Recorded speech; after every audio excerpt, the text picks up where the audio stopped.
Hi everyone, Sleepless Skies here.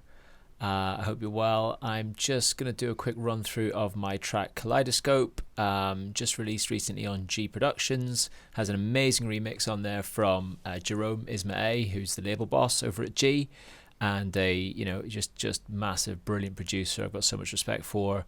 So this track was playlisted by Above and Beyond for a few weeks, and it's been supported by bunch of DJs like Paul Van Dyke and Lexicon Avenue and John Graham, Paul Thomas. So it's a nice track to jump into and just kind of see how I approach putting a track together. So I'm going to play it quickly if you haven't heard it yet. This is what it sounds like.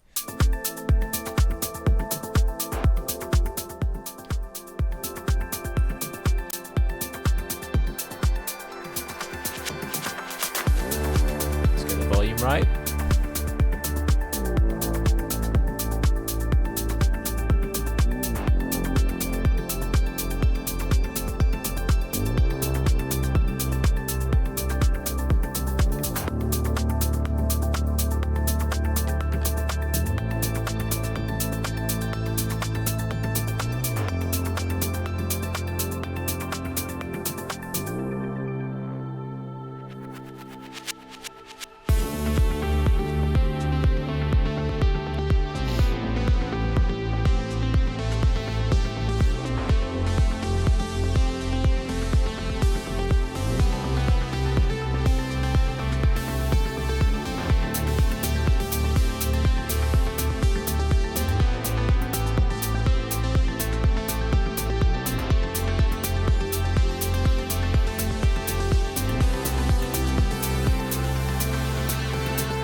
Just jump forward a little bit here because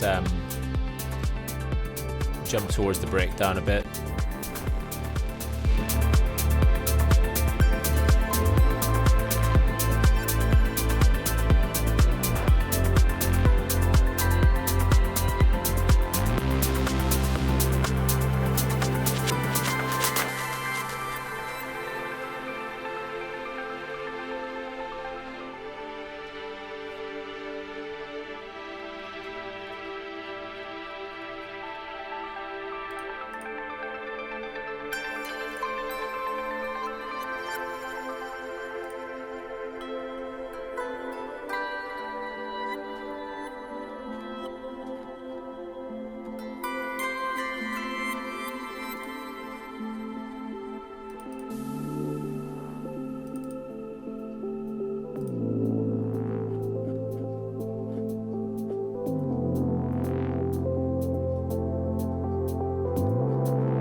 Okay, so you kind of get the idea. It's got a bit of a kind of a progressive house vibe, a bit of a melodic house vibe, some trancey kind of elements in there too. So it's okay. That's enough of that. But yeah, so you get the picture. It's a nice kind of progressive house track, I think. So let's dive into what I'm doing here in the actual project. I'm going to take you through how I set a project up very quickly, and then just some of the main elements, you know, how I got to those elements, what I did. So this is kind of, first of all, how I tend to set a project up. I've got like a group for all my melodic elements, a group for my drums, kick and all the grooves, and then I've got a bass bus. And you know, for a while I used to I'd group my kick and bass together, but I've just found increasingly I prefer processing it as a drum rather than as a bass element, because this kind of music, it just wants a bit more clarity and punch and cut through. So that's why I'm doing it now, and it seems to work okay. And then so what I'm going to do is I'm going to start with kick and bass quickly, and then jump into everything else. So the start of this, the kick on this track, let's just solo this, sounds a bit like this.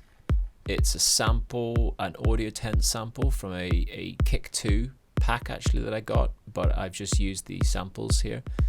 Nice clean kick. I've shortened it down. It's really snappy, really tight. There's a big bass on this track, so I wanted that to take up most of the bottom range. You can see I've EQ'd it here just to kind of bring certain elements of it out. A bit of this is Audio Tense, one of Audio Tense processing racks for kicks, called Axis. So I've added a bit of drive, just to give it a bit of more bite, and then a filter here just to kind of high pass in certain places, or sorry, low pass in certain places. Yeah, and then just got a bunch of metering and monitoring stuff on here just in case I need it. So that's the kick. I've also got this going along at the same time. Oh no, I didn't use that in the end. Sometimes I put a little hat on as a ticker, but I actually didn't use it in the end. And then I've got a tom just working alongside the kick in that kind of low mid, like that sort of 100 hertz range. So that's kind of just giving it a bit of groove. So that's the kick. Then I don't do a ton of processing to kicks, if I'm honest. Like I kind of leave them, I get them to where I want them to sound, and then I kind of leave them as they are. I think if you're processing a kick a lot, then maybe you want to look for a different sample. You haven't got quite the sample quite right. That's what I would generally think on that. So then let's look at the bass. So the bass bus is here. This is what it sounds like. I've got all this going on in the bass bus. So what have I got in here then? I've got this high level processing on the group, just a bit of glue compression there. You could use a glue compressor. I use this SSL one sometimes. Then you've got this bass group. Let's come back to that as a group actually. Let's just see what's in there first. So we've got sub. So you can see the sub there has got that whole bottom range. Everything under 100 is coming in there. Now the sub, I'm processing that using just a bit of compression, EQ to cut the top off, and then a limiter. And the idea behind the limiter is that I want to keep that stuck there. Basically, I have that sub held in mono at minus 30 the whole way through the track, and so I've always got a solid low end, and then I've got a bit of multi-band compression on here to sidechain the bass out, and I'll come back to that in a second. So then we've got, let's go back here, we've got what I'm calling here the low bass. So this is the sub cut off, but still in this kind of 100, a lot of activity in the 100 hertz range. I've got a bit of saturation on there. This is a preset from Diva. I use Diva pretty much all the time for everything, to be honest. This is another Audio Tense sample, actually, a preset pack called Voltage. Can't remember what the pack's called. This is called Voltage, this preset. It's really nice long kind of decay on the cutoff, which just kind of, it gives this kind of real sense of like warpingness, like it's evolving through the track, and you can use then to kind of filter parameters to kind of make that feel even more so, and a bit of compression on there. And again, limiting, because I'm keeping that, this has got a bit more dynamics to it, like you can see there's a bit more range, but I'm keeping it fairly, like it's not moving above that mark, you know, so that's its limit, and I like to keep that in place. Then we've got this, which is where things get interesting. So this is like got some fifths in it, so it's just a slightly got a slight sort of harmonic element to it. This is a preset from Bound to Divide, from one of Bound to Divide's melodic techno packs called Sunrise. I really like this preset. So it gives me a little bit of harmonic element, saturation again, cutting the bottom off that. And I've also used on this Wider, which I really recommend. This is free and it's from Infected Mushroom, and basically it's like a Hass effect plugin, but that makes sure everything in that Hass effect is compatible with mono, so you still get the mono signal as well as getting the width. Now it's quite hard to hear that on this particular sample because this preset's very, very mono, but we are getting a little bit of width in there. If I take it off, you can hear. So that's really, really, it's really down the center. There's no width to it at all. Whereas if we add it, you see you're now getting that width. So that's going to help. I've got a lot of bass energy right in the center. It's going to help give me a little bit of sense of space. And then, what's this one? This is actually the top of this low bass that I've then cut off and put into a separate channel and cut everything off the bottom. And again, added Wider to it. Added some more multiband dynamics just to control it a bit in some of those mid-range frequencies. And then there's a bit of noise that I've added to this. So it's got its noise. It's got some noise here added. The idea behind this was just at certain points of the track, I really want that bass. If you hear it now, I really want that to cut through. So now I can control the top end and the bottom. So I've got basically this bass split into a few different parts, and I can control each of them independently. And there's probably like maybe more elegant ways you can do that with multi-band compression and all the rest. But for me, just having them all separate and being able to control the gain filters, the gain control on each, that really is what I like. So anyway, that's my kick and bass. And if we listen to those together, we've got the whole kind of low end doing its thing. Here we go.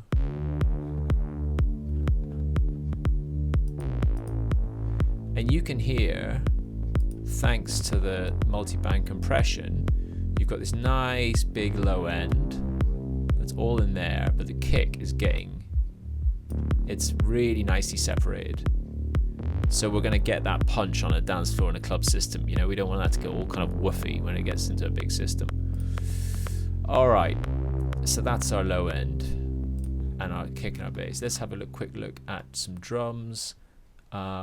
I have this groove. Sometimes I call it grooves, sometimes I call it percussion. This is everything in the drums that's not everything in the drums that's not the kick. So let's just group that. So it's pretty simple stuff. Got a nice little snare in there, bit of a reverse on it to give it some kind of slap into the snare, shaker, some hats, always using samples in here most of the time. Actually, I think that organic shakers, that's a little shaker loop, but like literally just snapped a bit of the loop. I didn't want a whole load of variation in there. I just wanted to keep that little bit. Cool little hi-hat sample. Quite a lot of time with my hi-hats, just to look at that, I'll add a vocoder and some panning.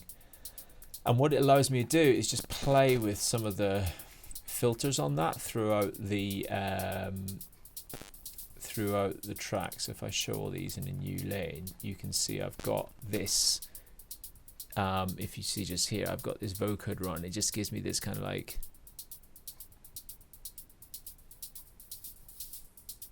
that sound of it's like hissing, and that's just straight up. There's no messing with this. Let's pull the vocoder on. It's in noise mode. You don't need to mess with anything. Take the dry wet down a bit, and then just use the release knob, and that'll give you that kind of hissing noise. I really like it. Gives it kind of a slightly living feel to the drums. There's also another little hat pattern for just a bit of grooviness in there. We've got a little bunch of drum samples in here, so that's just everything. It doesn't sound like much, but then you put it with the kick.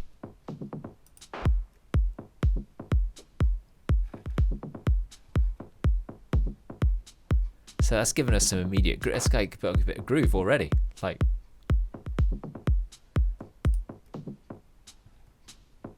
So that's helping to kind of create that head bobbiness. And then there's some little weird texture-y stuff in here. And so one way to think about the drums here is that we've got drum grooves at different levels, like different layers of drum grooves at different frequency range. So this is quite low. This is in the mid-range, right up top. So you can see we're kind of building the drums so they really fill out. So if I put this on and show you span, you can see almost it's like opposite of the kick and bass. The kick and bass would go in here. So in fact, I can show you that just by put the whole drum bus on. C now, and the bass. So what we've got is this lovely, almost like a little container. And in here, this is where all the melodic elements are going to go. So we've really like created some space here for all that stuff. And this is going to make the whole thing feel nicely balanced and bright and deep and all the rest, right? If you've got a lot of stuff happening in here in your bass and your percussion, you're just going to have less and less room for melodic elements. So it's one thing to bear in mind. Okay, so let's stop that. So next then, and final piece. Oh yeah, there's a bit of processing on the drum bus. I use some soothe and some glue compression. That's on everything together. On the percussion, I'm using this like parallel chain. So I've got some parallel saturation going on and also some parallel heat. So this is just amazing stuff. Soundtoys Effect Rack. They usually have this on sale around about Black Friday. So see if you can find it and get on sale, because it is absolutely outstanding. You get all of this Soundtoys stuff. And I use this in every single project. Decapitator is my go-to saturator. Fully wet, high levels of saturation. So this is going to be, and then big, fully wet radiator on there as well. This is all about warmth and size. If I just have that playing, you'll hear.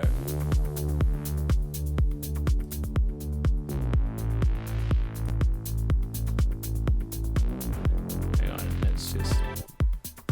There we go. So this is without it. No, actually, I'll turn it up fully so you can really hear it.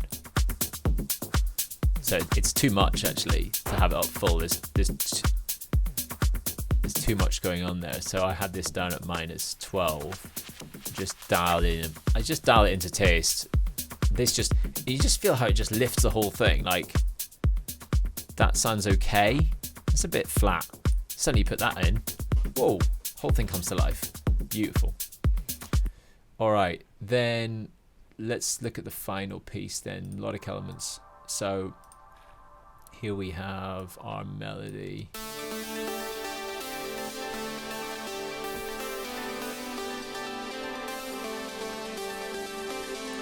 So first up, star of the show, this big lead. So this is Diva, of course. This is a Production Music Live preset pack that I've just edited a little bit. This is it's a Tim Engelhardt preset.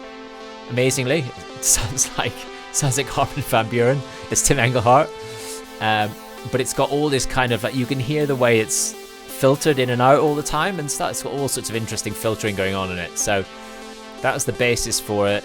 Bit of EQ, auto pan a tiny bit just to give it some movement, saturate a bit. Then I want to talk about this for a second. This is how I do a lot of effects on my lead. So I've got So yeah, I've got, let's see, what have I done here? Oh yeah, I've got this reverb effect chain. So that's giving me reverb, just cutting off the bits I don't want, and then side chaining this with itself. So I add a side chain and just use the actual synth lead, and this means it's cutting off the reverb where I don't want it. So if I don't put that on, you see it gets a bit drowned out by itself, whereas as soon as that comes in, get more clarity. I've got the same here with this crystallizer effect. So I'd use this quite a lot actually in my tracks, which is just crystallizer. That's not doing anything.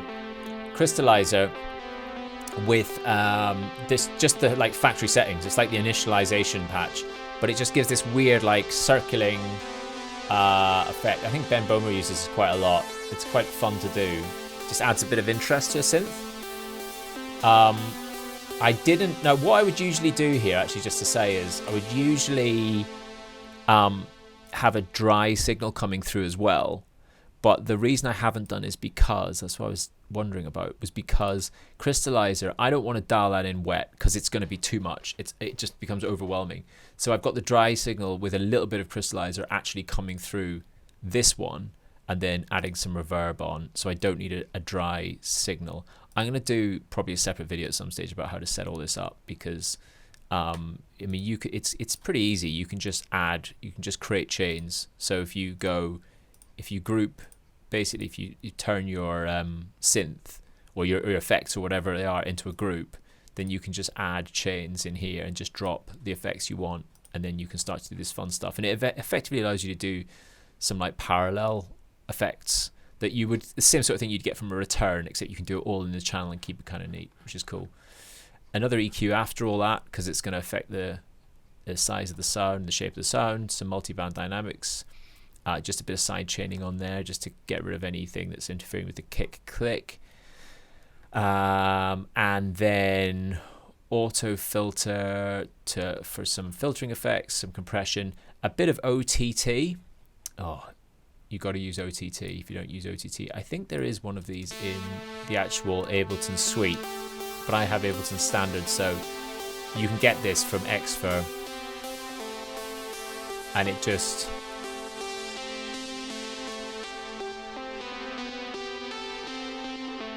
allows you to kind of like, so I only had 11% on. It's pretty strong, you don't want a lot of it. Basically just allows things to pop out a little bit. So if you see there, in fact if I play it in situ,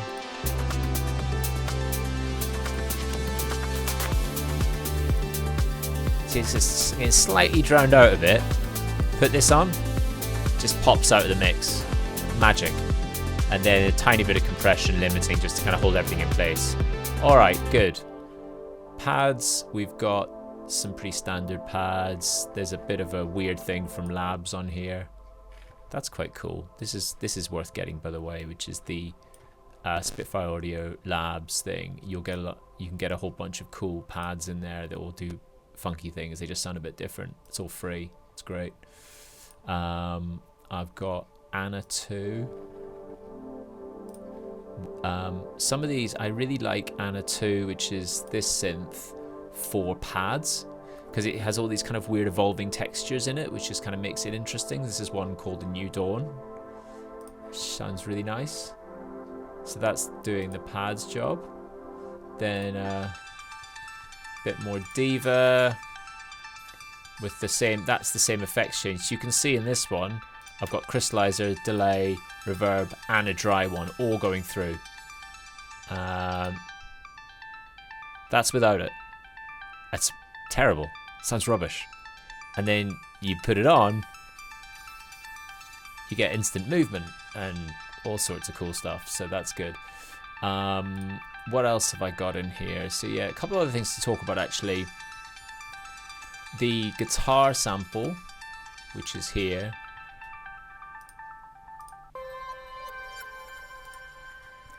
actually is a little thing from Arcade.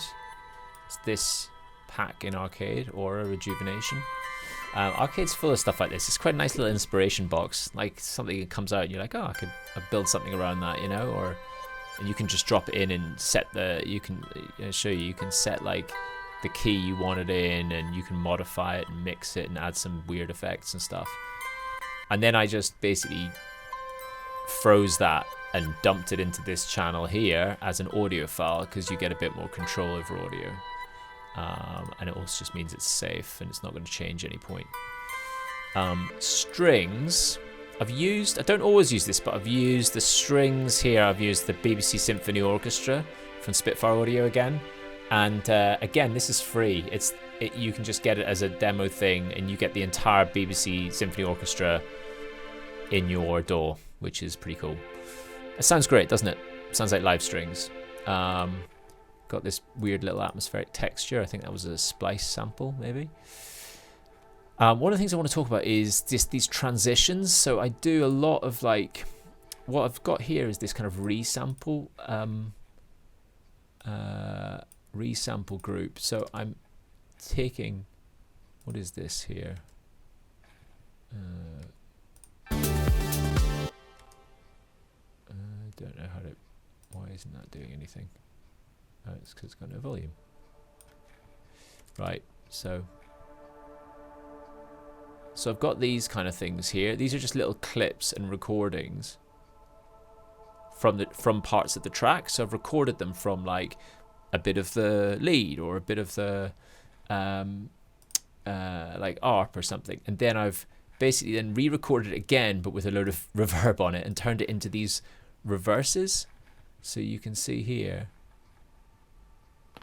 all the way through the track, this is just happening in different parts. And again, I've added reverb onto this. I'm using, for a lot of these reverbs, I'm using Valhalla's Supermassive. Again, this is free. I can't believe this is free. It's so good.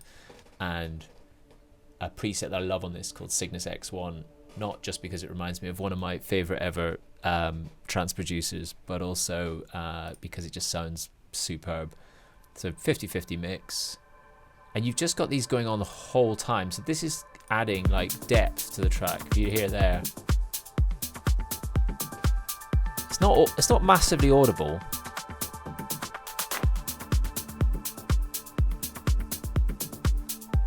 but it's all in there, you know. I've also got some other bits here. These are all things like samples, some more arcade. Getting that from another Aura. Again, this is Aura, another patch called Phosphine. Is that Phosphine? Some more arcade in there as well. So I like to just think about all of these little bits as they transitioning one section to another. And it just allows the music to kind of evolve and progress and grow. They're all nice. And it also is a bit more interesting than just a reverse smash or something. Although I have used that at parts, because that can sometimes help. But like, that's in my drums, I do that often with white noise. So you can see here, this is a good example where I've got like a few bits in what I call smashes. Yeah, so just a bit of white noise or a crash here and there, just to kind of allow for the transitions to have an impact. Yeah, here we got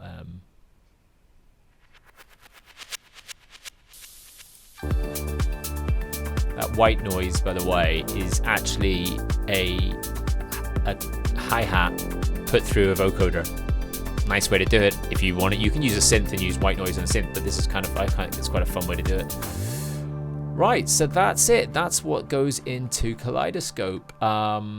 And on the Melodics bus processing, just to finish that off, I've got some parallel saturation again dialed in just to give it a bit of grit. And that's the dry signal, that's the parallel signal, so that's in here. Just giving you a look at that. Wet, fully wet, about halfway up the drive. And then it's on the T setting on Decapitator. And then I've got this cool little thing. This is free again from Bassclef. It's called Easy Washout. And I just add that. If you look at where I've put that, it's just here in the breakdown, which gives the it's just going to wash it out and filter out a bit. Just add some more interest. You'll see a lot of the time I'm using this as well, like Soothe 2. If you've got this, you can see this is just taking off a lot of like edges where there's just some stuff spiking or sticking out of it. And I was finding as I was producing this that in order to get the melody to really stick out the top of the mix, it was starting to get a bit harsh in places. So I've just used Soothe 2 to kind of soften off some of that harshness. It's amazing if you can get that. That is not free. So yeah, that's it. That's what went into Kaleidoscope. That's the track. I hope you've enjoyed looking at this. One thing to just look at as well before I go, like structure wise, I've got basically this kind of like, I've gone for this kind of structure where I've got like I use this a lot. So you've got kind of like a little mini intro here. So actually in this case it was using this 1 minute to 1:30 as kind of like a little bridging intro, then straight into the melody at 1:30, and then I've got this kind of like bridge here, and then breakdown at 3 minutes.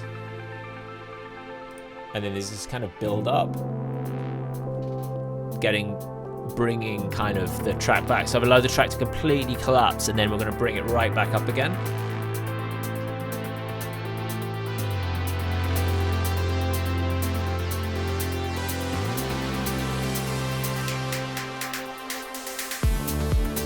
And I didn't want to just slam back into the melody again. I'm going to hold the listener and build more tension, because that means when you get here, up an octave, you can really go for it.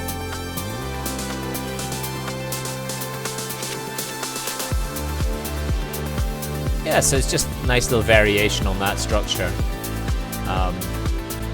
Cool, all good. Well, that's what went into Kaleidoscope. I hope you enjoyed that. I hope it's useful. Any more questions or anything more you want to dive into, let me know in the comments, and hope to see you again soon. Thanks.